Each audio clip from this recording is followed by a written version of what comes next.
Μερικές φορές τα λόγια είναι πολύ φτωχά.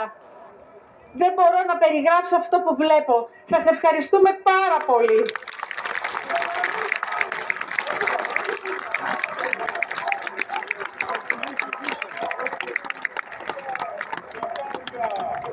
Πιστεύω ότι σήμερα κατάλαβαν πολλά. Και αυτό είναι δική σας επιτυχία. Ευχαριστούμε.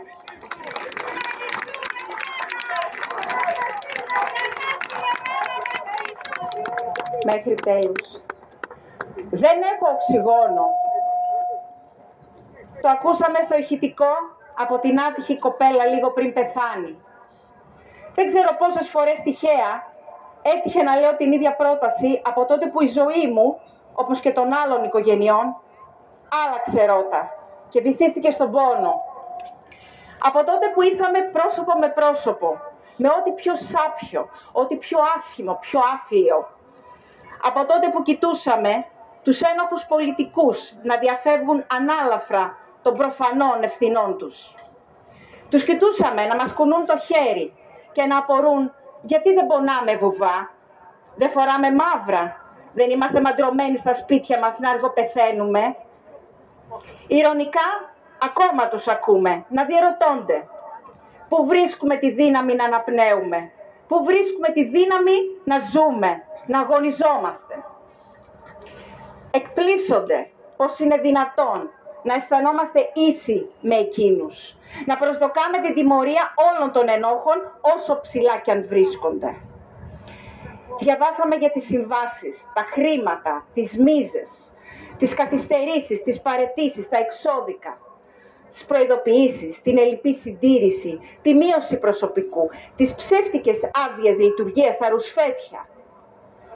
Μία μοναδική γραμμή Αθήνα-Θεσσαλονίκη σε λειτουργία από το 1918 μέχρι σήμερα. Αυτό είναι ντροπή. Ποια τα συμφέροντα που κράτησαν πίσω την ανάπτυξη του σιδηροδρόμου στην Ελλάδα παρά τα τεράστια ευρωπαϊκά κονδύλια? Ποιοι ωφελούνται από τη λειτουργία ενός σταθερά, δυσλειτουργικού σειρμού με μία μόνο γραμμή και συγκεκριμένες συνδέσεις πόλεων? Μήπως αυτοί που εκμεταλλεύονται τους υπόλοιπους τρόπους μετακίνησης? Μήπως υπάρχει μια μυστική συμφωνία για τη σκόπιμη απαξίωσή του, ώστε να μην επιλέγεται από την πλειοψηφία των ταξιδιωτών?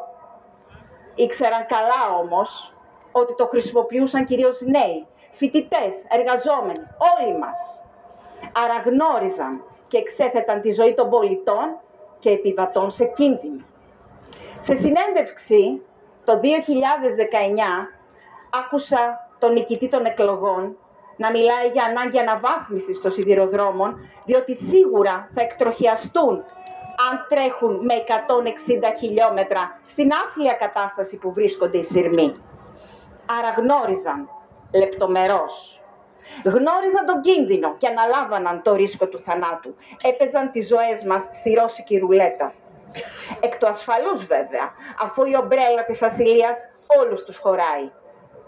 Και πράγματι, όπως υπόθηκε σε εκείνη τη συνέντευξη, τα τρένα συγκρούστηκαν και εκτροχιάστηκαν, καθώς έτρεχαν με περίπου 160 χιλιόμετρα, σε αθλιότερες συνθήκες από εκείνες που παρελήφθησαν το 19, και σε επίπεδο υποδομών και σε επίπεδο εργαζομένων.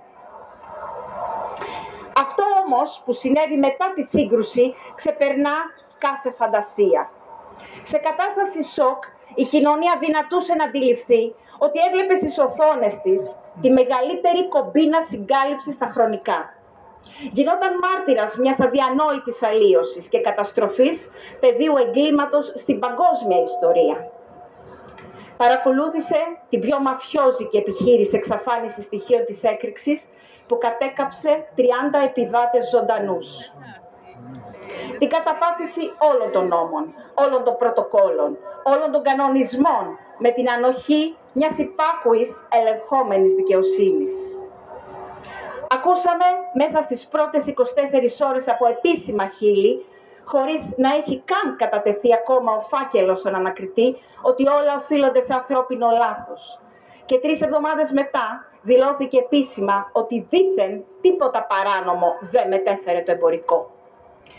Με τη σιγουριά ειδικού πραγματογνώμονα, ένας πολιτικός όρισε τη γραμμή πλεύσης, επί της ουσίας τη γραμμή συγκάλυψης της ανάκρισης. Γι' αυτό και 2 χρόνια μετά έχουμε μόνο παραποιήσεις και ελλείψεις στοιχείων.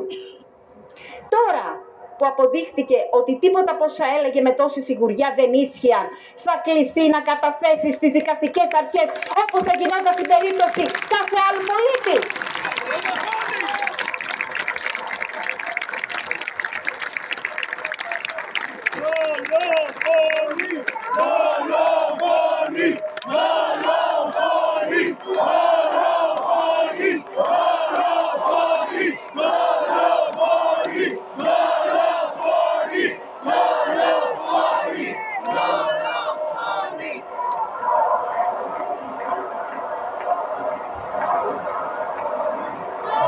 Οι υπάλληλοι του ΟΣΕ σε θέσεις κλειδιά και γνώστες πολλών σκοτώθηκαν. Μια εξεταστική παροδία έβγαλε τον πρώην Υπουργό Μεταφορών προς στιγμήν αυτό και καταχειροκροτούμενο.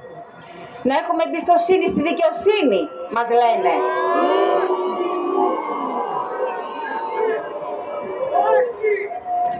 Να έχουμε εμπιστοσύνη στη δικαιοσύνη, μας λένε. Ναι, αλλά όταν η δικαιοσύνη έστειλε τις δικογραφίες στη Βουλή, ο πρόεδρος της Βουλής τις αντάλλαξε με μια ανώτερη θέση, κρατώντας τις κρυμμένες στα συρτάκια του γραφείου του.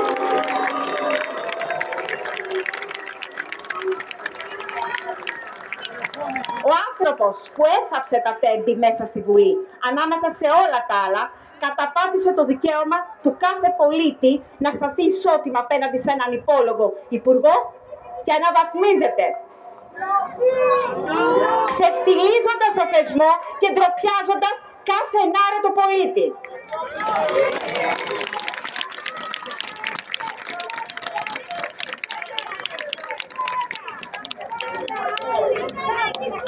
Αυτό που ακούστηκε στο ηχητικό είναι η αλήθεια μας. Είναι η καθημερινότητά μας. Δεν έχουμε οξυγόνο. Δυσκολευόμαστε να αναπνεύσουμε το βρώμικο αέρα της διαφθοράς. Χαμένα κοντέινερ που δεν βρέθηκαν ποτέ και δεν έχουν ακόμα αναζητηθεί από τον ανακριτή. Πιστήρια καταστράφηκαν. Κανένας ένοχος. Τα οστά των παιδιών μας, ίσως ακόμη και σήμερα, είναι κάπου διάσπαρτα σε άλλη περιοχή ή έγιναν βορρά στα σκυλιά. Κανένας ένοχος. Από τι κάηκαν τα παιδιά? 2 χρόνια μετά, ο ανακριτής επίμονα δεν ερευνά. Δεν ερευνά αυτό που θα μπορούσε εύκολα να αποδειχθεί αν οι ιατροδικαστές απλά έκαναν τις τοξικολογικές εξετάσεις που προβλέπονται από τον νόμο πάνω στα καμένα κορμάκια και όχι μόνο των παιδιών μας, ως όφυλαν. Αλλά δεν τους άφησαν. Ράμπο οι ιατροδικαστές εξ Αθηνών κατέφτασαν αξιμέρωτα στη Λάρισα για να σταματήσουν κάθε νόμιμη διαδικασία που έπρεπε να γίνει. Ούτε αυτοψία, ούτε τοξικολογικές εξετάσεις. Όλοι οι επιβάτες που κάηκαν έχουν την ίδια αιτία θανάτου. Μπερδεμένες ιατροδικαστικές, λάθος φωτογραφίες. Κάποιοι δεν είμαστε σίγουροι τι θάψαμε. Σε απόδειξη της απόλυτης αναλγησίας, μας αφαίρεσαν ακόμη και το δικαίωμά μας για επανέλεγχο, αφού απέρριψαν ακόμη και το αίτημα για εκταφή, φοβούμενοι τις αποκαλύψεις. Συνεργός και το Γενικό Χημείο του κράτους, που δόλια παρεμπόδισε και αποπροσανατόλισε την έρευνα. Επικαλέστηκε έρευνα που δεν τεκμηριώνεται επιστημονικά για να παρουσιάσει ως δίθεν αιτία της πυρκαγιάς τα έλεα των μηχανών των τρένων. Ξεκάθαρη θεωρία συνωμοσίας που μας ταλαιπώρησε όμως για 2 χρόνια. Έχω ελάχιστο οξυγόνο.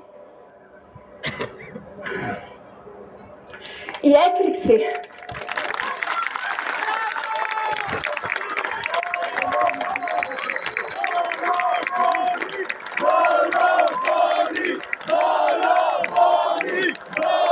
Δολοφόνοι!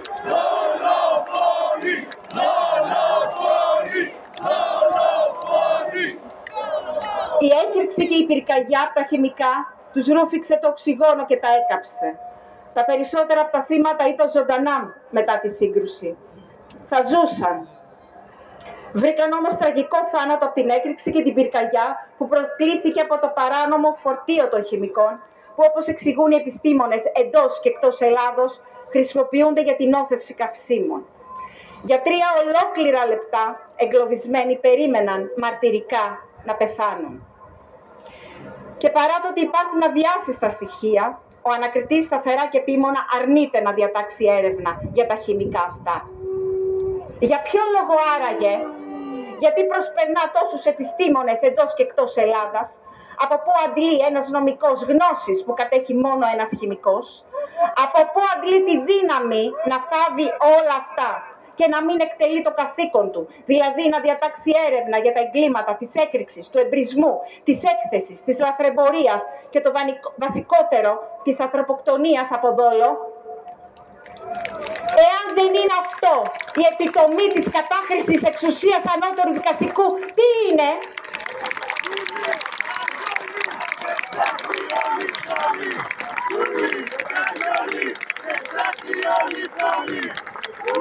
Γιατί όλοι καταλαβαίνουμε ότι όταν επιτέλους γίνει έρευνα, θα γίνει, και αποδειχθεί το παράνομο χημικό φορτίο, οι ηθήνοτες που κέρδιζαν εκατομμύρια από τη μεταφορά του και τόσο πολύ κόπτονται να μπαζώσουν την έρευνα, θα κάτσουν στο σκαμνί για δολοφονία.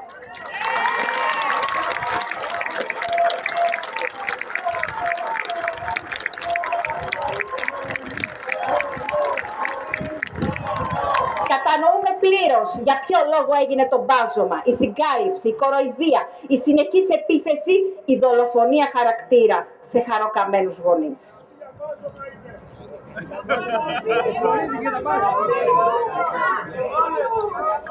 Ντροπή τους. Αλλά εμείς δεν είμαστε πλέον μόνοι μας, γιατί όλοι ήμασταν επιβάτες σε εκείνο το τρένο. Είμαστε μία ενωμένη ελληνική ψυχή, μία καρδιά που συντονίστηκε και χτυπά ρυθμικά. Ζούμε με το βλέμμα στραμμένο στην αληθινή δικαιοσύνη. Προσδοκούμε να μας κοιτάξει κατάματα και αναζητούμε τους αδέκαστους δικαστές, τους τολμηρούς και ηθικούς, αυτούς που ταιριάζουν στην κοινωνία που οραματιζόμαστε. Οι πολίτες επιτέλους αφυπνίστηκαν. Η κοροϊδία και η παραπλάνηση δεν μας αγγίζουν πια. Έχουμε σηκωθεί όρθιοι και κοιτάμε το κακό από ψηλά.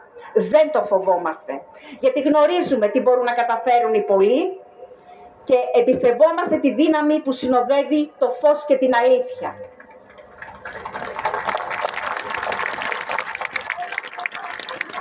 Όλα στο φως, μόνο στο φως. Γιατί ξέρουμε καλά ότι σύμφωνα με το θεϊκό νόμο είναι αδύνατον να βλάψει ο χειρότερος τον καλύτερο. Το μόνο που καταφέρνει είναι να δυναμώνει ό,τι αποκλείει. Αφαίρεσε 57 ψυχές και είμαστε εκατομμύρια. Δείτε πώς είμαστε σήμερα εδώ και σε όλο τον κόσμο.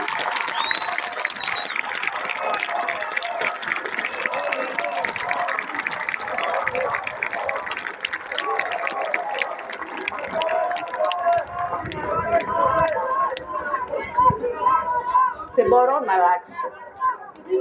Δεν μπορώ να αλλάξω. Δυνατοί και ενωμένοι πλέον φωνάζουμε με μία φωνή. Κανένας άλλος δολοφονημένος από το κράτος. Κανένα έγκλημα χωρίς τιμωρία. Καμία ανοχή. Δεν γονατίζουμε. Γιατί η ελληνική ψυχή δεν διθασεύεται. Δεν αποδυναμώνεται. Μόνο λάμπει και μας οδηγεί. Και εμείς ακολουθούμε τον δρόμο που μας χαράζει. Και έτσι, αγαπημένα μας παιδιά, εσάς που σας κρατάμε σφιχτά στην αγκαλιά μας, αλλά και εσάς μονάκριβά μας, που σας αγκαλιάζουμε μόνο στα όνειρα, θα φτιάξουμε το μέλλον που σας ταιριάζει και θα δικαιώσουμε κάθε χαμένο όνειρό σας σε μια κοινωνία όπου όλοι, αναπνέοντας ελεύθερα, θα χτίσουμε το καλύτερο αύριο. Όλοι μαζί θα βρούμε το χαμένο οξυγόνο.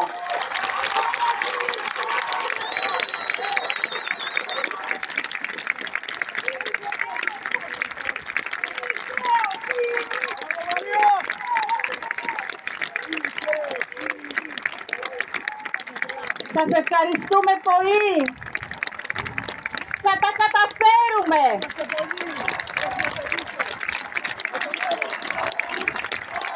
Αυτή είναι η Ελλάδα μας. Αυτοί είμαστε. Χαίρομαι που επιτέλους ενωθήκαμε.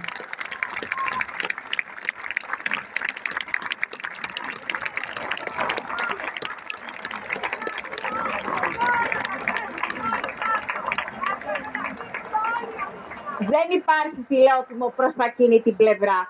Εδώ είναι το φιλότιμο. Εδώ είναι το φιλότιμο. Σήμερα, όσο ήμουνα εδώ, ήρθε δίπλα μου μία κυρία. Μία μάνα από τη δικιά μας κατηγορία. Ελένη. Σήμερα είναι δημοψήφισμα. Ο λαός μίλησε. Απαιτεί ο λαός να κλειστούν στη φυλακή τα κατάλματα. Μπράβο. Αμήν. Αμήν.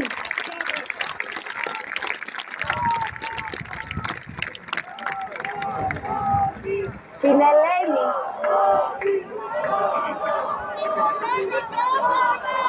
Η μητέρα της Ερατούς.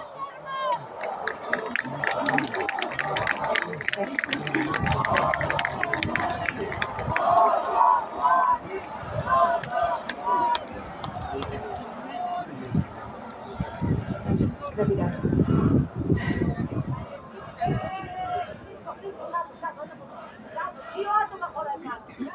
Ήρθε η μητέρα της, τη βρήκαμε τη μαμά. Ωραία.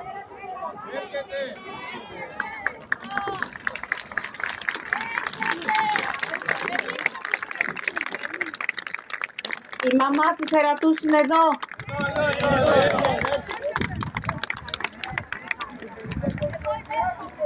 Έλα, Ελένη. Μέσα σε αυτή την συγκέντρωση, με τόσο καθαρούς ανθρώπους, θα μιλήσουμε για τον κύριο Γεωργιάδη. Όχι. Όχι.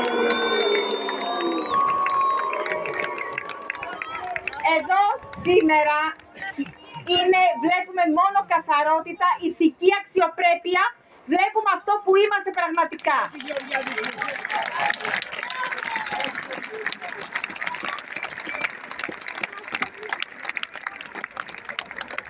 Παιδιά, σας παρακαλώ.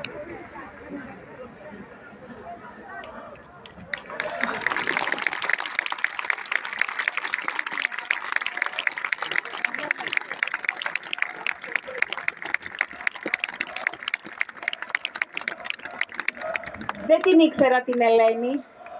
Εδώ τη γνώρισα, ήρθε, μου συστήθηκε και θα ήθελα να μας πει 2 λόγια για την κόρη της.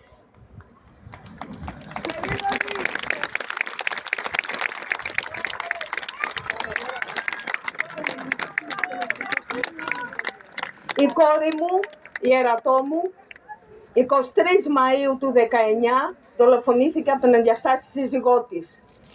Στο διπλανό δωμάτιο κοιμόταν το 2 χρονών και 3 μηνών κοριτσάκι της, το οποίο έμελε σχεδόν 6 χρόνια μετά να μεγαλώνει με μία γιαγιά και ένα παππού. Είναι και θα είναι ένας άγγελος. Και είμαστε εδώ σήμερα για αυτούς τους αγγέλους, για αυτά τα παιδιά που έχουν δολοφονηθεί και περιμένουν δικαίωση. Ευχαριστούμε!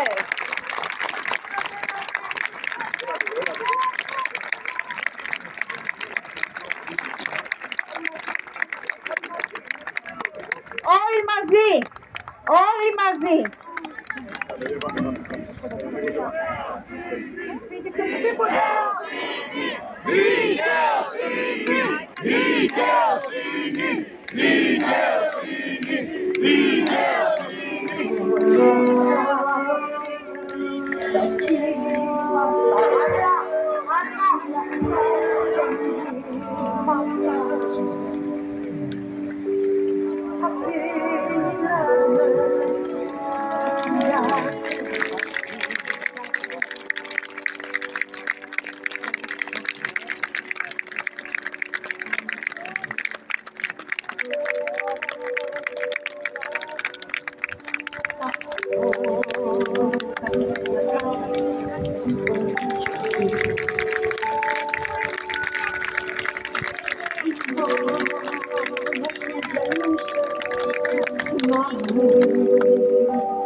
Είμαστε τους πεζογράφους από πάνω, μωρέ!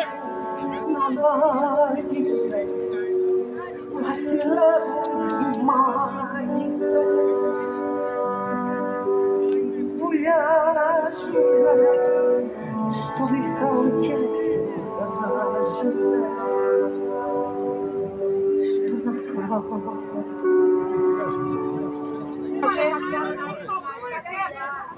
θερμή παράκληση, επειδή οι συνθήκες είναι πάρα πολύ δύσκολες, είμαστε πάρα πολλές χιλιάδες κόσμος, να διοχετευτούμε φεύγοντας, όταν είναι να φύγουμε, να διοχετευτούμε στους σταθμούς που βρίσκονται και λίγο πιο μακριά, για